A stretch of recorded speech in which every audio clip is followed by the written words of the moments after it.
Hi guys, this is your girl Wakeji Kamore and welcome to Reflections by Wakeji Kamore.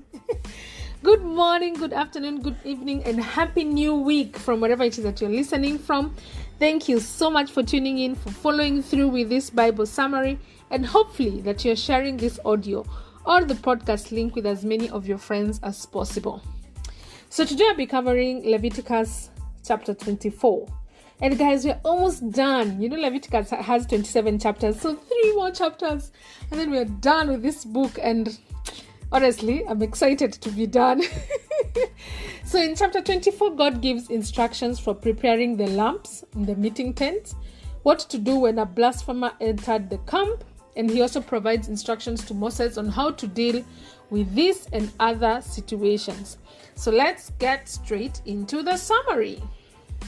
All right, so the Lord spoke to Moses and said the Israelites were to make olive oil for the purpose of ensuring the lamps would burn continuously in the meeting tent or the tabernacle.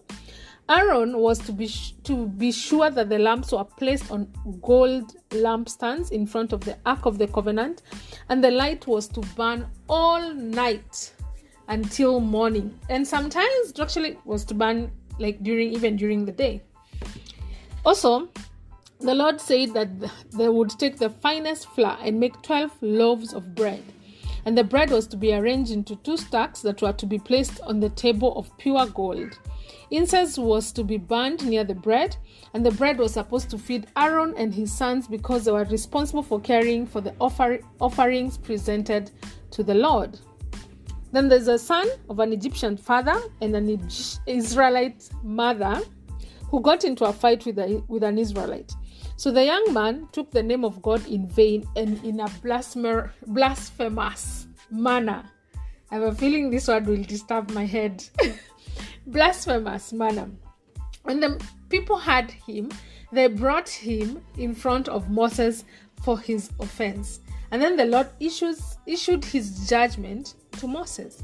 And the Lord said that the man was to be stoned to death by the people outside the camp. And he told Moses to tell the Israelites that anyone who was blasphemous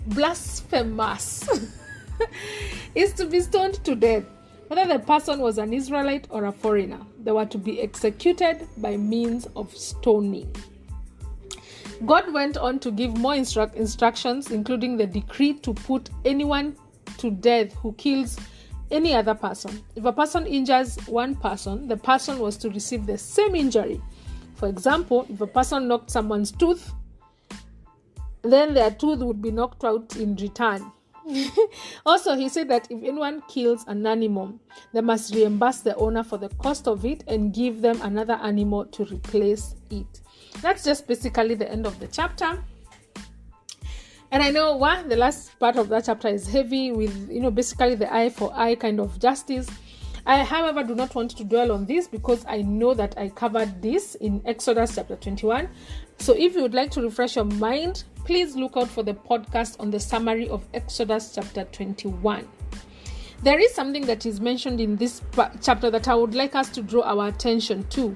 And this is the lamp that was to be kept burning continually throughout the day and throughout the night. Perhaps because the inner part of the tabernacle had layers and layers of curtains, so it must have been dark even during the day. So light was a necessity. But how is this relevant in the days that we live in, How is this relevant now that our bodies are the temple of God and He dwells in us? Do we still need to keep the lamp, burning continually? The answer is yes, a resounding yes. And then you're wondering, where is she getting this from? Anyway, so let's take a quick look at some few verses in the Bible. There is Psalm chapter 119 verse 105. Psalm chapter 119 verse 105. It says, "Your word is a lamp to my feet and a light to my path." This verse shows clearly that the word of God is a lamp for us. So that's how we take it, that the word of God is actually the lamp to our feet and the light to our path. The same chapter, Psalm 119 verse 9, which is a verse like Guko at the beginning, says, "How can a young man keep his way pure? By guarding it according to your word." It says again, let me just repeat, How can a young man keep his way pure? By guarding it according to your word. Also in Joshua chapter 1 verse 8, which is a really, really famous verse, and this is actually one of my favorite verses in the Bible, and it says, "This book of the law shall not depart from your mouth, but you shall meditate in it day and night, that you may observe to do according to all that is written in it. For then you will make your way prosperous, and then you will have good success." Let me just repeat that. That's Joshua chapter 1 verse 8. It says, "This book of the law shall not depart from your mouth, but you shall meditate on it day and night, that you may observe to do according to all that is written in it. For then you will make your way prosperous, and then you will have good success." The verses that I've just read, the three verses, is Psalm 119 verse 105, Psalms 119 verse 9, and Joshua chapter 1 verse 8, show how important it is to keep the lamp burning in our lives, day and all night. The lamp, which is the word of God, should be burning in our hearts. We should meditate upon it, and only then can our ways be pure, and then only then can we bring success in everything that we do. This is your girl Wakeji Kamore, and this has been Reflections by Wakeji Kamore.